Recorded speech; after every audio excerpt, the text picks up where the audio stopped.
Hi, everyone. Welcome. My name is Lyle Tavernier. I'm Brandon Rodriguez. And today we're going to be talking about Mars rovers, and we're going to be talking about how we design wheels for specific terrains and how we can improve those designs as we learn more and more about how those work. So we'll take Q&A afterward. We're also going to have a little opportunity to build with Brandon. We've got a cardboard rover that you're going to build and then improve the design upon. So if you have those materials, fantastic. If you don't have them, you can follow along and build them later. So the first thing we're going to do is talk a little bit about some rover history. So the first thing I want to do is show you this rover here. This is the very first rover that we ever sent to Mars. It is the, whoop, I guess that didn't stay up for very long. Let me try that again. Let's bring that one back up. Here we go. All right, so this is the very first rover that we sent to Mars. This is the Sojourner rover, and it wasn't very big. It was about the size of a microwave oven. So you can imagine those wheels that you see there weren't very big. They had about the diameter of a bagel, so not too big, but really we just wanted to see if we could drive around on Mars. And sure enough, we could. This is a picture we took from the lander, pointed at the rover, and this told us that sure enough, we could in fact drive on Mars. Now, it's kind of hard to see in there, but the wheel itself has a lot of little spikes on it. And that was so that as we were driving, we could sort of grab into whatever terrain we might be driving on. There were a lot of unknowns about where we would be landing. But there were also, they were sort of sticking out so they could act like little paddles, almost like digging into the sand. So that's one way that we drove around. Now, scientists realized, oh, we want to build a bigger and better rover to do more capable things. And so engineers had to design a bigger rover that had different wheels that were able to go much further. And so if you take a look at this picture, you can see this is a computer illustration of the Spirit and Opportunity rovers. These were much, much bigger. They were about the size of a golf cart. So you can imagine those wheels were also quite a bit bigger.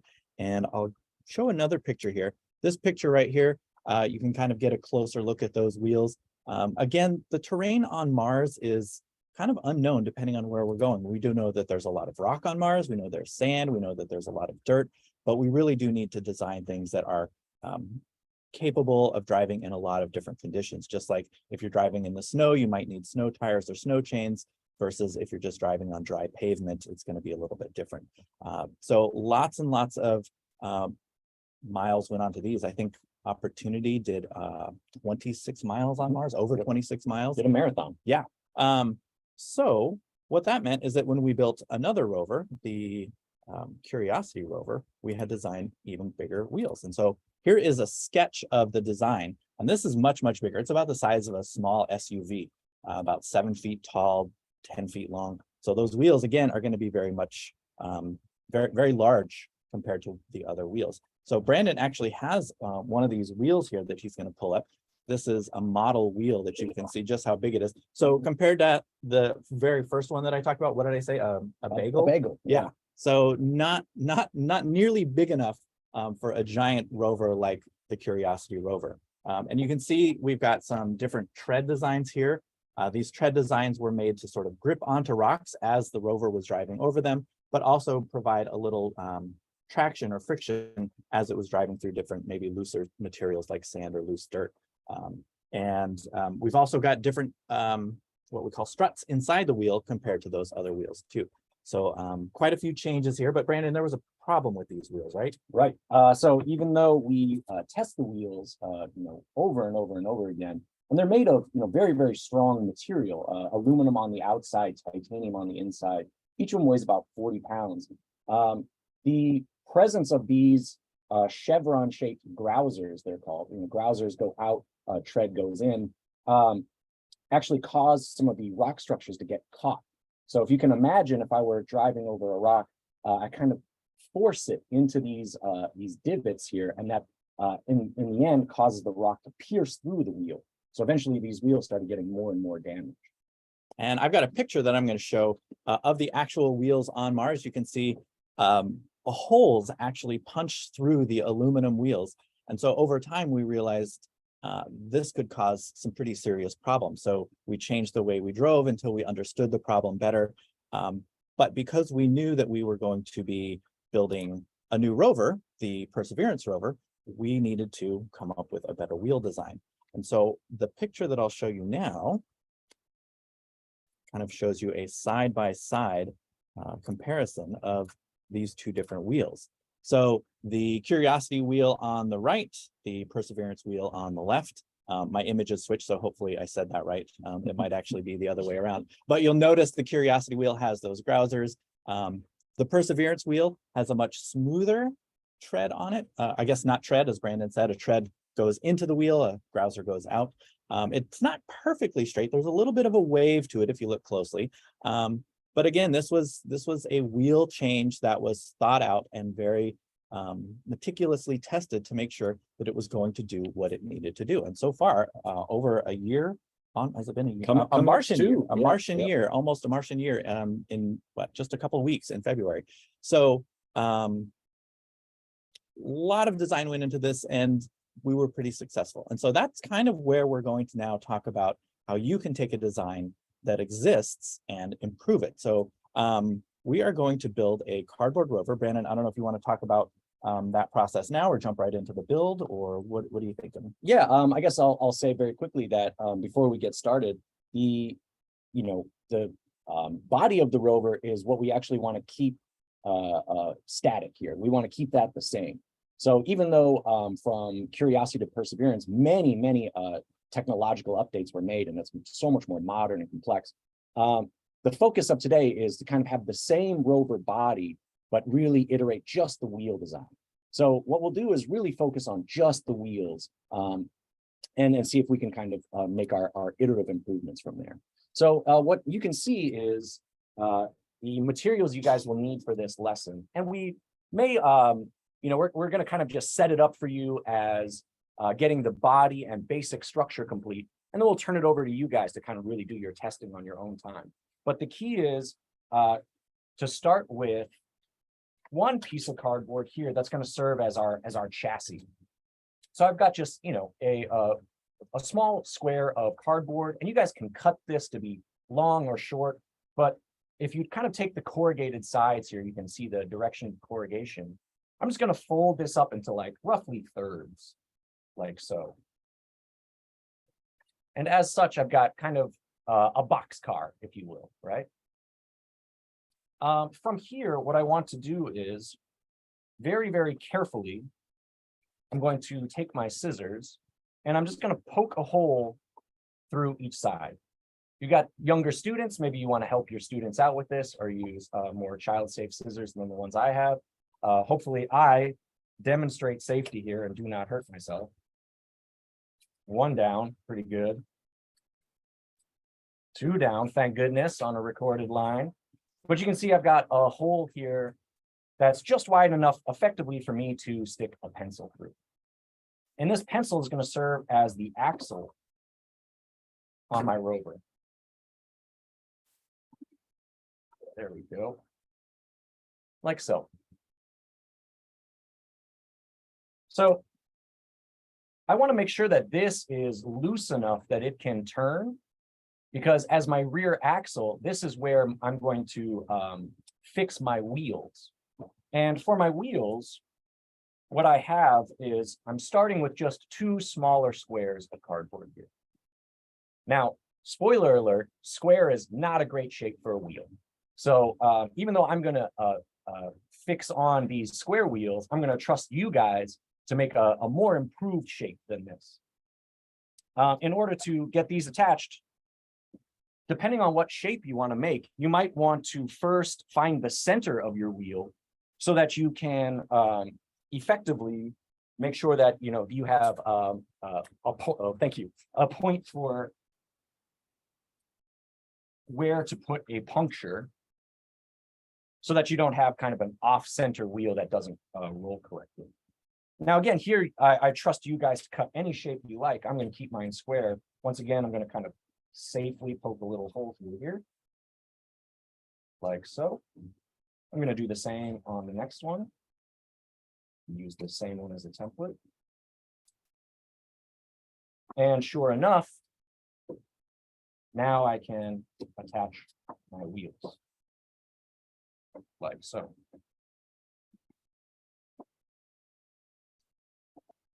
as you can see here, I've got kind of the makings of a Rover. Probably not going to go very far with these wheels. And what I'm going to do is I'm going to add a little bit of a energy system here so that I can allow this to move forward. The way I'm going to do that is with a couple of rubber bands. You can see here. These guys are a little too short to span the entire length of my car, of my Rover here. So what I'm going to do is I'm going to tie them together. And here's the magic trick that I learned from my good buddy Lyle. If you have one kind of hanging on the other, and then you kind of tuck it through like you're tying your shoe, like so. Look at that. That's why he gets paid the big bucks, right? Now I have a little bit of length here. And similarly, on the back of my Rover, I want to kind of tie this on just through the loop. Try to do this nice and slow, right? Just like that. And now I have a rubber band tied to my rear axle, right? So my next step is to kind of fix this to the front here. And I do that by just cutting 2 little slits, just like this. And I'm going to stretch this on to those slits, like so. Okay, so let's kind of a quick recap since we went through this real quick. My first step, I want to take a piece of cardboard. I want to fold it up into thirds, like so. And again, if you want, you can cut yours to be short or long. Doesn't matter. It could be thicker here, right? I kind of did roughly thirds, but you don't need to. I poke these little holes for my rear axle in the back. That rear axle is a pencil, which goes through here. Like so. My nice square wheels in much need of optimization. They're going to go on the back. Like so. And then I tie my rubber band onto this side. Like so. And stretch it to 2 slits right here on the front. Cool. And again, I'm going pretty fast. It's okay if you guys need some time to catch up. You'll have plenty of time to do this and to make some revisions. The last thing I really need is to put a front axle on. And for the purpose of this experiment, I really only need the rear axle to have power. So what I'm going to do is just take a simple drinking straw, turn my Rover over here, and tape it underneath, right? So if I do that quickly, like so.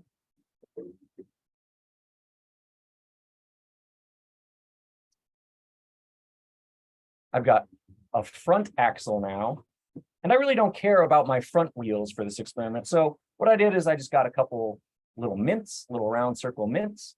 Teachers, I highly recommend not to use lifesavers because they get sticky and gross, and that's how you get ants. So instead, nice mint is probably your best way. And these wheels can roll pretty easily on the front on the width of a straw, no problem. Okay. Lastly, before I turn it back to Lyle, once you have your wheels made, the means to get this thing to power up is the old school kind of like cars that you rolled back and charged up, and I can get that rubber band to charge. So if I roll this up, you can see the rubber band gets caught, and if I let go, it's going to give, right? Now I can already see I've got some problems on my design, right? I encourage you guys to try, probably make a few mistakes and see what's going on. But even looking at this, you know, I've got a couple of hints for you right here on what could possibly be a flaw in my design. I've got some work to do, but it's a good first start. So I'm going to let Lyle show you one of his completed ones, and we'll kind of go from there. Great, thanks, Brandon. So I have here in front of me one that I already built. It's not complete. It actually doesn't have the rubber band in here. because there was something that I wanted to talk about, and Brandon mentioned one of the many potential challenges you might encounter are the actual spinning of the wheels. So what I like to do, even before I try figuring out my wheel design, is just make sure that I can actually spin them, because my cardboard, if it's too far in, it really pinches that and now it doesn't spin. Same thing if it's too far wide, it doesn't spin as well either. So you want to find how to make this just kind of the right shape. And I won't say that I cheated, but I kind of came up with a way to solve my problem. Is I put a little piece of tape here to hold these two sidewalls where they're supposed to be. And that really helps me get that cardboard set up in just the way that it's not putting too much pressure on my axle, and so they spin nicely. And I'm not going to turn this to the side because I don't want you to see my wheel design. But the truth is, my wheel design might not be the same wheel design that is best for the surface that you are driving on. So for example, here on the floor, we have very slick tile. And right here on the tabletop, it's kind of rough and textured. But if you have carpet, either at home or in the classroom, you're going to use different wheel designs. So check out the different, or well, think about the different materials that you're driving on, and then think about what the best maybe tread or grouser design you might want to put into your wheel. And then one thing that I always like to remind people, because this is a mistake I make, is once you cut off, you can't put back on. So be sort of considerate about what you're cutting, and don't cut too much unless you have lots and lots of cardboard squares that you can then go get more extra wheels. But if you only have the 2 cardboard squares, then maybe be a little bit more considerate about how much you're cutting off with each design change.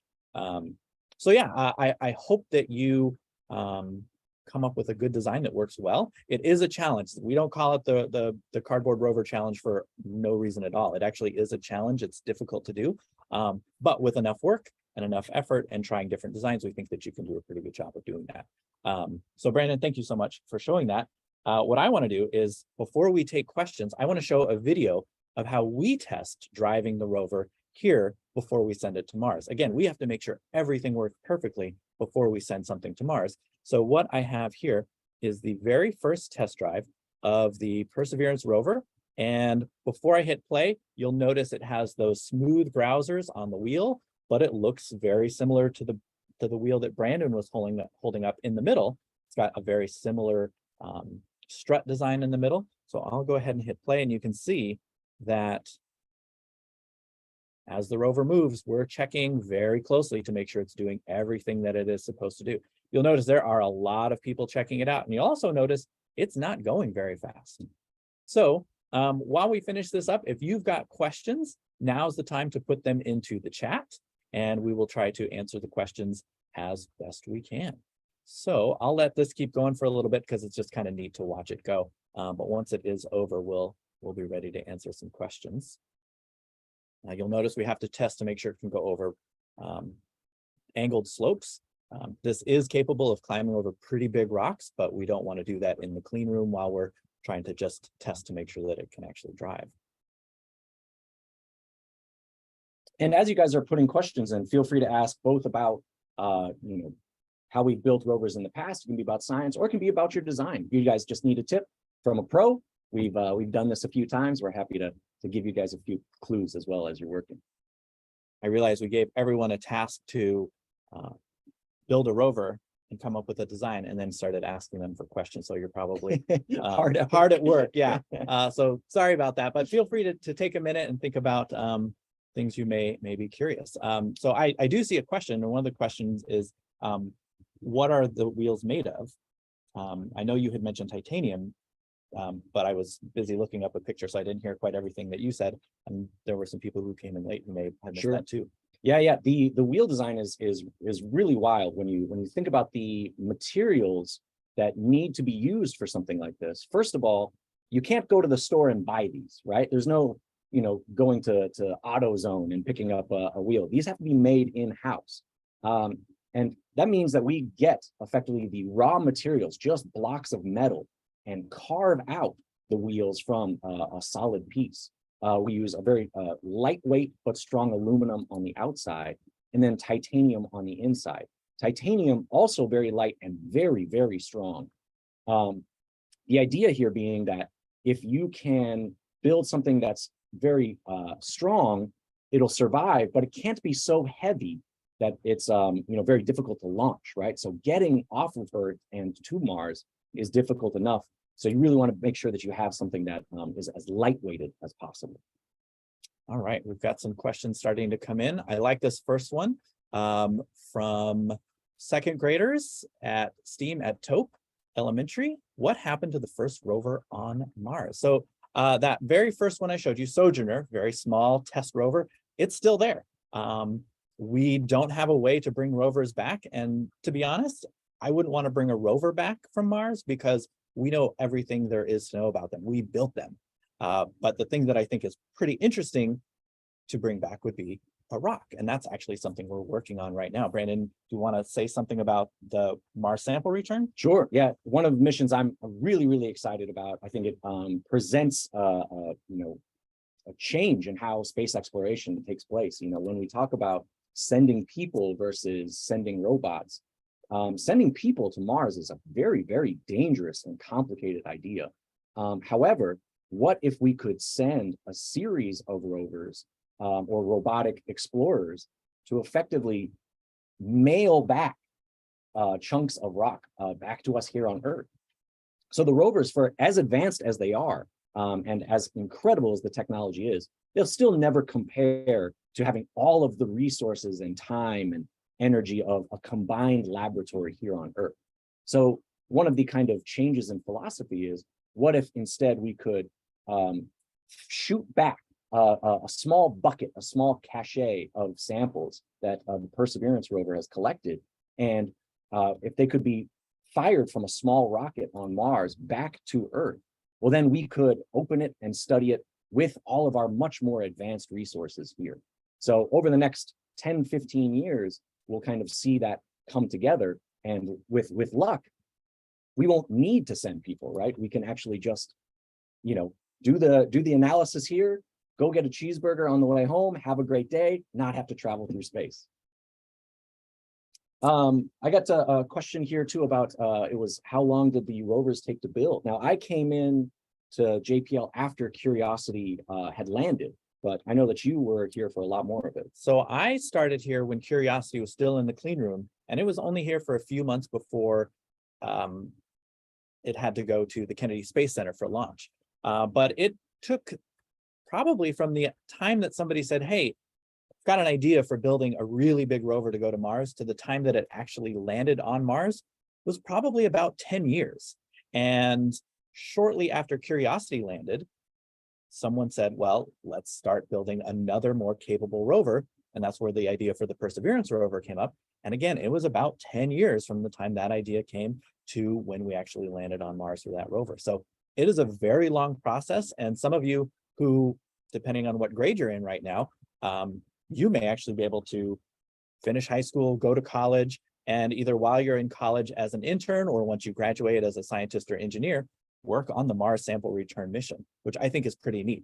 In fact, one of our scientists right now, she came to JPL as a middle school student when Spirit and Opportunity landed, and now she is one of the lead scientists on the Curiosity rover mission, which I think is just such a neat story. So yeah, it takes a long time, but definitely worth the effort. So think about that as you're working on your rover design and coming up with maybe some obstacles that you have to overcome. All right, so let's take a look. I can't seem to find my mouse right now, so I can't move to the control questions. Oh, here's a great one. What's the most important job on a rover? Oh, well, I guess there's two ways to answer that. The most important job as far as a person operating the rover, or the most important job that the rover does? Yeah, I think the maybe the latter is pretty cool to start with. Each of them has like a really critical objective. Yeah.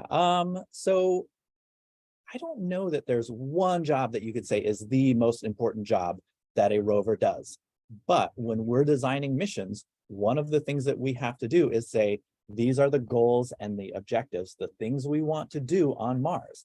And that's really what drives or sort of gives direction to the rover itself. What are we going to do once we're there? And so, for example, the Spirit and Opportunity rovers, their job was to determine whether or not there was ever water on Mars. And they were equipped with instruments, scientific tools that would allow the scientists operating the rovers to figure out if there ever was water on Mars. And sure enough, there was water at one point in the past on Mars. So that meant the next rover, Curiosity, had a new set of objectives. We didn't need to tell whether or not it was once a wet planet. We already knew that. We needed the next step. So the next step for Curiosity was to determine or figure out whether or not Mars was ever habitable, meaning could it ever support life? And in order to do that, it needed to find 6 key ingredients. It doesn't matter if you remember what 6 they are, just remember there were 6. There were carbon, hydrogen, nitrogen, oxygen, phosphorus, and sulfur. Brandon's a chemist. He knows those are pretty important. Yeah. Thank you. And sure enough, Curiosity found those ingredients for life. That doesn't mean that there was life, but that meant we were one step closer. So again, next step, Perseverance rover, new task. We're now looking for what we call biosignatures or signs of life on Mars. So we have instruments on board that can do that on Mars, but a big part of bringing those rocks back is to be able to inspect them more closely and with maybe a closer eye to see what's really there. So that's pretty exciting, the way that we step those responsibilities up for the rover. Yeah, and this kind of leads into Teresa's question too about what are we hoping to see in the samples that get sent back. The Perseverance rover, again, as I mentioned, very, very advanced. However, it only has the tools that it got sent with, right? And it's running off an incredibly low amount of energy. As you saw, it drives very slowly, so it's not like we're covering a lot of ground every day. But you can imagine that if those samples that Lyle showed on the previous image, if they got sent back to us, that now we could utilize every single laboratory here. You got to imagine the rush for every scientist to get their hands on these samples and look inside these rock structures instead of just at the surface or kind of the mass of the sample. A lot of times, like for Curiosity, we drilled so the rock was crushed, and now we have like these nicely perfect cores, so we can actually see some depth and be able to see how the rock structure has changed over time. So we're getting a much more complete picture of the geology, of the history of Mars. So here's a good question, because we're talking about rovers and driving, and everybody's working on their rover project to get it to drive on the surface. Why did the rover go so slow during the video? Yeah, I think a lot of people are sad to see that we're not, speed racing and Tokyo drifting on this. But the rover goes very, very slow, very, very slow. I think it's a couple centimeters a minute, right? So a very, very slow rover. But again, we're not trying to get from A to B very quickly. We want to keep the rover safe. And the video you saw about the testing, that final mobility test was actually the result of a lot of testing, what we call the Mars yard. So we actually have a simulated Martian terrain that we built that looks just like Mars. We plant the rocks and we kind of drive over them and test. But you don't want to be driving over a bunch of rocks or get stuck in a ditch. You want this to be nice and slow and steady, because we only have the rover we sent, and we gotta protect it up there. We probably have time for one last question. I don't know if there was one that you saw that you liked, but there's one here that I think a lot of people are curious about. How does the rover recharge? And how does it do it?